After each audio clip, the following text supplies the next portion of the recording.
You did not get passed over because And you are not today, good I'm going to enough. give you You got passed exactly over those because you did not know rules the that rules. gets you promoted. Before that, let me share you something that I've never shared publicly. Earlier in my career, I watched someone get promoted over me. I trained that person. I reviewed his work. I still remember that meeting when everybody congratulated him. I smiled. For years, I've been telling those same stories that I know a lot of you are telling yourselves today. It's politics, it's bias. You know who it is. But eventually, when I figured out, the game changed for me. I did everything right. My numbers were great. My appraisal rating was fantastic.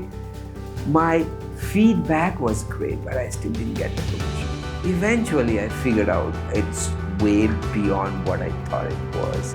These were the rules that I did not know existed. These were the rules that nobody ever told you. Visibility is no longer a nice to have thing. It is the only currency. But so many high performers out there are completely ignorant of these rules, and they're invisible to the people who matters the most. Think about the last 3 months and think about your boss's boss and see how many instances were there when your boss's boss, your skip level manager, has actually seen you performing. Not the results that you got, but actually seen you through their eyes performing. And most of you will say zero. And I know that because today, in this hybrid work environment, even we are at work, we're always busy and distracted. It's so difficult to grab attention from your sponsor. And that's not your fault. For years, you have been told to deliver, put your head down, keep working, and keep getting results. But that advice made sense in year number 3. But in year number 15 of your career, that's suicidal. And here is what research on senior level promotion tells you. When you're a manager, your performance gets you the promotion. But when you are a director, the perception creates possibilities for you. The people who are making decisions on your promotion are not looking at your performance review document. They are running a mental film in their mind. They're thinking about everything you did, everything you said, every word that you spoke, every conversations in that elevator. Every time you showed up, they ask this one question in their mind. They ask, do they feel that you are a leader? Not by the results that you got to them, but do they feel that you are already a leader? And that feeling makes all the difference. So rule number 1, manage your visibility as deliberately as you manage your deliverables. And one practical shift can make all the difference in this week. Identify one key stakeholder in your department, in your function today. Set up touch point, not to ask something, but to share insights that is relevant to their world. And that is it. That's how visibility is built, one moment at a time.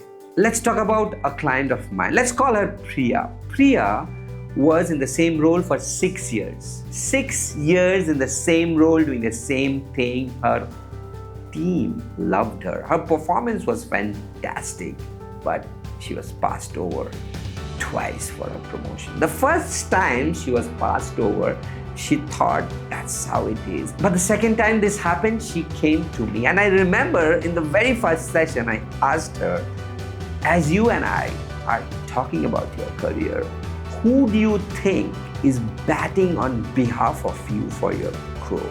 And you know what she told me? She said, I don't know. She kept quiet. That silence is the answer. And rule number 2 is about relationships, not the one that you are thinking about, not the one that you create through network and LinkedIn. It's sponsorship.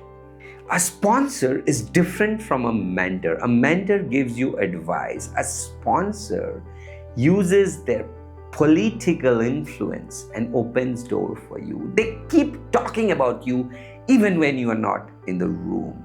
And here is the uncomfortable truth. Promotion at a senior level is not really influenced by your direct manager. They are influenced by people whom you may not have access to, in rooms you cannot possibly enter, and by them who will vouch for you even when you are not present in the room. They are the sponsors. And if you don't have someone who is in that room actively fighting for you, then your performance document is merely a bunch of paper. And rule 3 connects directly to it: strategic position. Most senior professionals position themselves as the expert of the function, but the best performers position themselves as someone who knows how to solve problems. There's a question every decision makers ask about you: is this person only thinking about his career, or is this person going to be genuinely concerned about growing the business? Rule number 2: build a sponsor, not a mere network. Identify one senior leader whose problems or challenges you genuinely understand. The ones who get promoted are the ones who make their sponsors and investors feel that they are genuinely invested in growing and building this business. Invest in solving one of their most painful problems, not to get accolades, but genuinely being concerned about something that is beyond you. Sponsors are earned through service, not charm. Rule number 3: shift your language from being functional to be more strategic. Stop talking about what you have achieved.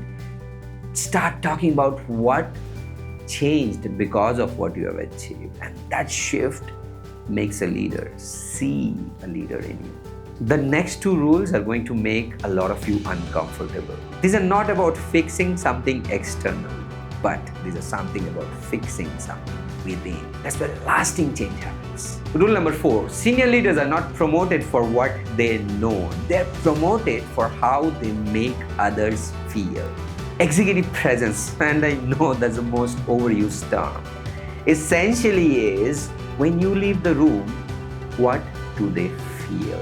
Do they feel more clear? Do they feel more confident? Do they feel stronger?